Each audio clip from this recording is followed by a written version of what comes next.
บายดีพี่น้องวันนี้ตื่นเช้าขึ้นมาก็เอาบรรยากาศยามเช้าๆอยู่หน้าบ้านของข้อยเองเนาะอยู่เมืองฮอลแลนด์รัฐมิชิแกนมาให้พี่น้องมึงบ้านก็อยู่แคมป์ทางแบบนี้แหละแต่ว่ามึงแนวที่มาสะพายเมตู้หน่อยหนึ่ง เป็นวันเกิดของเราเดือนห้าของทุกๆปีเป็นวันเกิดครบรอบวันเกิดของเมตู้มีแนวมาสะพายแล้วแอนแอนแอน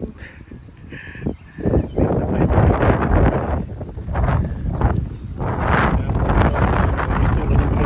้เราไปเวียดตั้งแต่2:30กลางคืน2:30ตอนสวยนี่เรามาแต่ละมื้อเราเห็นเวียด12 ชั่วโมงไป2:00กลางคืน2:30กลางคืนมา2:30ตอนสวยพี่น้องเลยแต่ละมื้อนี้ก็เลยว่าเป็นเดือนที่ว่าครบรอบวันเกิดของมิตู้กันเลยซื้อรถสะพายมาไว้ซื้อรถมาไว้สะพายมิตู้แต่ว่าเรายังไม่ทันรู้เดือนวันเรามาเราสิว่ารถไผมาจอดอยู่หน้าบ้าน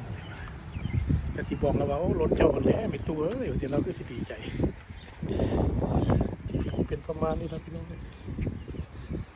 พี่น้องมึง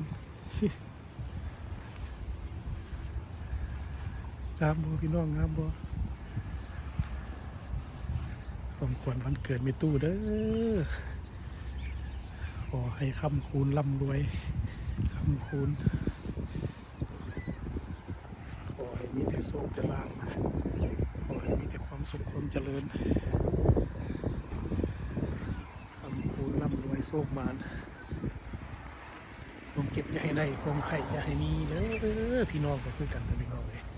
ผู้ใดเขาว่าเบิ่งซ่องพ่อตุ้ยก็ขอให้ร่ำให้รวยขอให้โชคให้มานขอให้มีแต่ความสุขความเจริญ